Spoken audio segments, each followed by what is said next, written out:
gente. Hoje também, atendendo a pedidos, vamos falar sobre bipolaridade, né, doutor Leandro? Seja bem-vindo, tudo bem? Tudo bom, Kátia? Mas hoje em dia tanta gente fala, acho que é bonito falar, eu sou bipolar, eu sou assim que eu sou bipolar.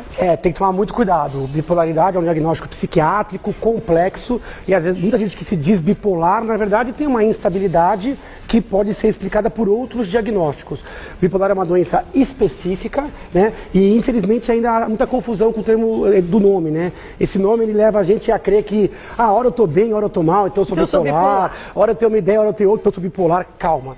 Bipolaridade ela é uma alternância entre estados de humor, mas é uma alternância bem específica entre quadros de depressão, geralmente dura semanas a meses, e de quadros de mania, que é um tipo de euforia, que dura dias a semanas. Então é um tipo específico de instabilidade. E nós vamos falar em detalhes daqui a pouquinho, depois do intervalo com o Dr. Leandro Teles, sobre bipolaridade. Pode mandar suas perguntas, mulheres@tvgazeta.com.br. Até já. Hoje vamos falar sobre bipolaridade, né, doutor Leandro? Como vai? Tudo bem? Mesmo. Pauta muito importante, pauta imperdível. A gente começou falando no início do programa o quanto que as pessoas às vezes confundem e acham que quando você está muito feliz ou muito triste, você é bipolar. Como é feito um diagnóstico de bipolaridade? Tem que tomar cuidado. A gente chama de transtorno afetivo bipolar, ou TAB, né? O TAB, ele depende de dois estados emocionais, dois estados de humor bem patológicos, que é uma tendência crônica, a depressão, a de vez em quando ficar bem deprimido. A gente já sabe, né? Melancolia, tristeza, angústia, dificuldade de sentir prazer, falta de energia, falta de disposição. Agora, de tempos em tempos, as pessoas bipolares, eles podem ciclar para um outro estado de humor, que é um estado de euforia, onde a pessoa tem uma expansão do humor. Ela pode se sentir muito alegre, pode sentir uma autoestima elevada. Agora, isso é ruim, porque pode baixar o bom senso. O cérebro fica muito acelerado, a pessoa pode ficar irritada, agressiva, pode tomar condutas que não tomaria. Então, a tendência a episódios depressivos e a episódios de euforia, que a gente chama mania. Esse termo mania é meio complicado também, porque o leigo fala mania... Para qualquer coisinha. Você tá com mania, com tique. No cabelo, né? Essa mania não. Essa é mania quando você fica dias, até poucas semanas, com humor eufórico. O discurso fica acelerado. A pessoa começa a falar uma coisa, pula para outra, e a pessoa não dorme. Isso pode ser complicado, porque a pessoa pode comprar coisa que não quer comprar, usar roupa que não usaria, sair com gente que não sairia. Ela pode se achar o dono do mundo. As pessoas da família começam a não reconhecer mais as atitudes da Fala, nossa, como ela está eufórica, como ela está agitada, como ela está irritada. Alguns casos exigem até internação. Então, transtorno afetivo bipolar, tendência a ter episódios de depressão, que podem durar semanas a meses, e tendência a ter, em outro momento, episódios de mania ou euforia. A gente tem uns mitos e verdades para você em casa conseguir entender direitinho, porque é bem complexo mesmo, ó. Existem vários tipos de transtornos bipolares.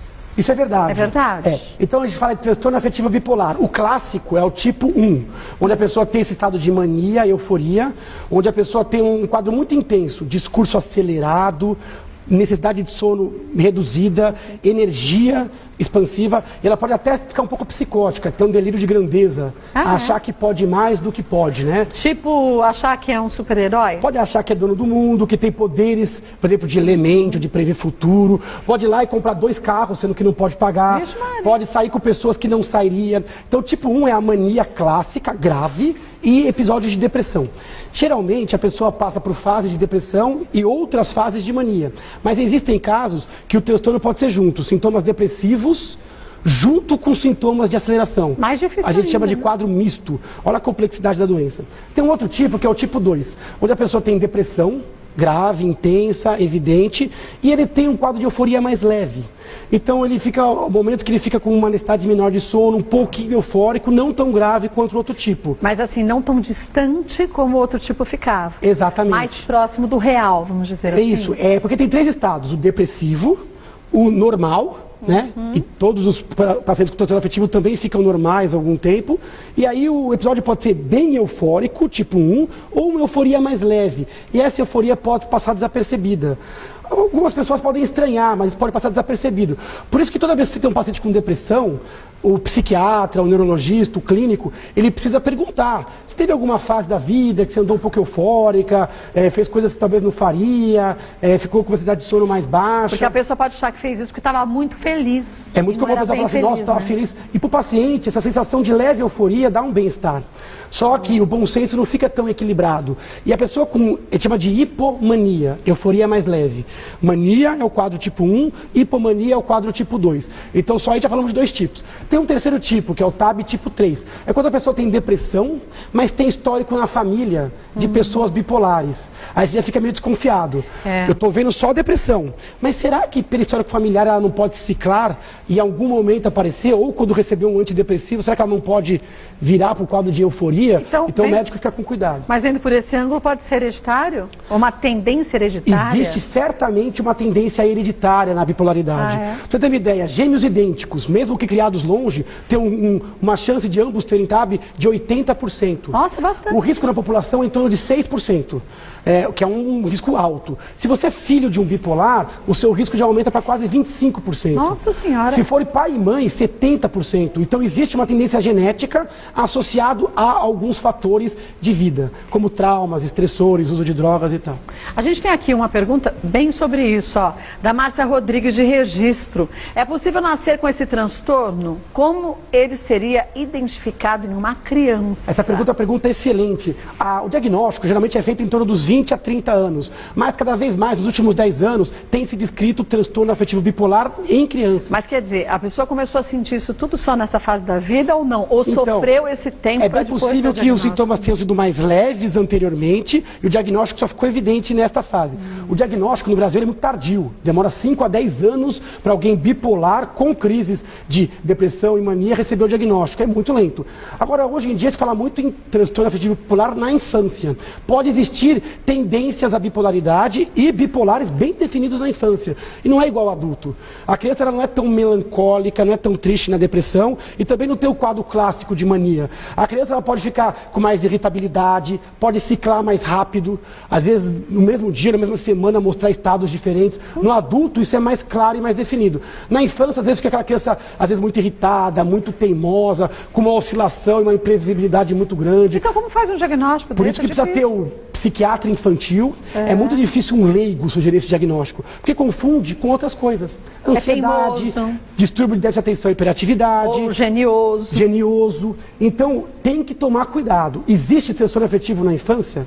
Existe. Ele é igual no adulto? Não. Ele é um pouco diferente, por isso que tem que buscar o ajuda do especialista. Agora, se pai e mãe, ou pai, ou mãe, ou outros casos de um lado da família pelo menos, já teve esse diagnóstico, aí fica mais fácil, né? Fica mais simples, você já levanta a luz amarela para o médico. Sempre que você tem história familiar de definido de doença bipolar, você fala assim, será que essa depressão é só depressão mesmo? Será que a ansiedade é TDA? Será que não há uma tendência genética? Então isso ajuda. Agora, muitos casos aparecem em famílias que não têm o diagnóstico. Então tem que levar no especialista e o diagnóstico tem que ser cuidadoso. Porque quando a gente fala o sintoma, euforia, tristeza, isso pode parecer com tantas outras doenças, né? Pessoas ansiosas são um pouco instáveis, pessoas com doenças clínicas como glândula tireoide são um pouco instáveis, pessoas com depressão também são instáveis. A gente é instável, que também está sem nada, tem dia que você está mais feliz, está mais triste. Por isso que o diagnóstico tem que passar por qual é a intensidade dos sintomas, qual é a duração, qual é o impacto nisso na qualidade de vida. Será que não existe um outro transtorno que explique melhor do que o transtorno afetivo bipolar? Então o diagnóstico tem que ser cuidadoso, porque é uma doença crônica com tratamento bem específico. Olha, bem complexo, por isso que a gente mais do que nunca tem que ter informação como nosso aliado. Chega lá no médico, fale mesmo que você acha que não tem nada a ver com o que sua avó sentia, o que seu avô sentia, porque às vezes isso, já que naquela época não se tinha um diagnóstico tão preciso, pode ser também um indício, né? Sem dúvida de trás nenhuma. pra frente. Levar o médico a informação. Será que se você teve algum quadro de euforia? Será que às vezes você usou um remédio para depressão e virou, eufórico, né? Ficou eufórico demais? Será que você não pode olhar um parente que pareça um pouquinho com você e de repente levar essa informação para o médico? Isso ajuda muito, porque as pessoas buscam o médico muito no quadro depressivo. E o médico precisa desse monte de informação. Não na euforia, né? Não na euforia, porque isso dá bem-estar. E a nossa sociedade tolera um pouco a pessoa um pouco eufórica, um pouco alegre demais. A gente acha esquisito às vezes, né? Fala, nossa, parece estar muito alegrinha, mas melhor do que estar triste, né? Então a gente deixa passar. Então tem que levar esta informação. Às vezes ir na consulta com um parente, com sintomas anotados num papel, tudo isso é fundamental. Bom, volto que tem muita coisa para a gente falar ainda sobre a bipolaridade. Você pode fazer suas perguntas também. Voltando para mais um mito, ó. Vamos ver o próximo? O tratamento do transtorno bipolar é diferente do tratamento da depressão comum. Isso não é mito, não, isso é verdade. Verdade, né? O tratamento é totalmente diferente, por isso é tão importante fazer diagnóstico. Por exemplo, depressão. Mudança do estilo de vida, psicoterapia e, eventualmente, medicamentos. Quando você medica alguém com depressão, você quer tirar da depressão trazendo estado normal. Então, você dá um antidepressivo.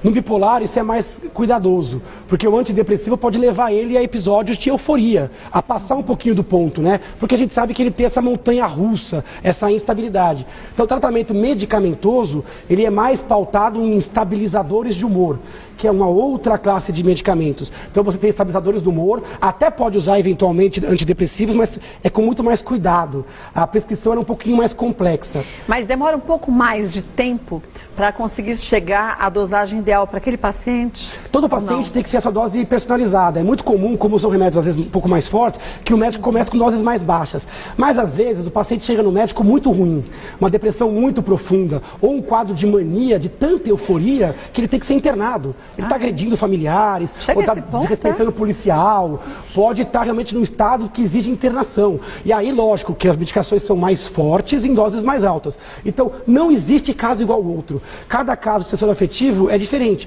O médico pode pegar polarizado na depressão, polarizado na euforia, ou até no meio do caminho. E pela história, agora é uma doença que exige um tratamento crônico, que envolve remédio e envolve uma série de outras questões que são de comportamento e de estrutura de vida. Agora, vamos lembrar, gente, quando a gente fala em internar, não é hospital psiquiátrico como a gente lembra no passado. As pessoas têm um medo de internação psiquiátrica e hoje a gente vê que existem mais tantas clínicas, tantos lugares que olham de uma forma diferenciada, não é como a gente imagina e vê nos filmes também, né? As pessoas têm medo de hospital psiquiátrico, isso é uma bobagem, porque hoje há uma modernização dessa terapia. As pessoas têm medo de psiquiatra, porque acham que isso vai taxá-las como alguém louco e tal, sendo que a gente sabe que os transtornos mentais são extremamente comuns. Então esse preconceito tem que ser reduzido, né? E a pessoa tem que buscar o atendimento médico. Mesma coisa do preconceito com relação a medicamentos. Remédios para o cérebro, para a mente, eu não preciso disso. Vou ficar dependente. Agora, a doença te deixa dependente, a doença te escraviza, o tratamento ele te liberta, ele te traz próximo da normalidade, diminui o risco de suicídio. O suicídio acontece em torno de 10 a 15% dos transtornos afetivos bipolares mais graves, tipo 1. Então é muito comum. Então cuidado com esse diagnóstico e o tratamento ele vem para somar, vem para ajudar. Olha, só lembrando, gente, que busque um médico para te ajudar. É o tipo de coisa que não adianta você ir para o vizinho. Isso nunca funciona, mas nesse caso, doença psiquiátrica piorou. Quer dizer, tem que ter um diagnóstico correto. Foi no médico, você não sentiu confiança, afinidade, vá ouvir uma segunda opinião, não pode brincar com a saúde. Sem dúvida nenhuma. Nada de autodiagnóstico ou de receber diagnóstico de pessoas que não são capacitadas. Esse tipo de sintoma exige sim uma consulta articulada, exige tempo, existe uma parceria entre o médico e o paciente. Tem que buscar ajuda, sem preconceito, né? Olha, eu vou passar o site do Dr. Leandro Teles. Você quer mais informações, não só sobre esse assunto, mas sobre outros também, pode entrar em contato, leandroteles.com.br, leandroteles.com.br, também no Facebook, neurologista Leandro Teles, lá você tem informações, no Instagram. O Instagram, Leandro Teles. Quem Teles. gosta de ver, ver umas fotinhos e tal. É legal. Obrigada mais uma vez. Seu livro está no site, né? Meu livro está no site, sim. leandroteles.com.br/memória. É um livro digital, um e-book que a pessoa baixa e já lê hoje. É sobre memória, né? É o primeiro dessa trilogia sobre memória. Está indo muito bem o livro e a pessoa está gostando. Mas também é fácil entendimento, é ótimo. A gente coloca em prática. Legal. Testezinhos e tudo mais. Sucesso sempre, viu? Um abraço.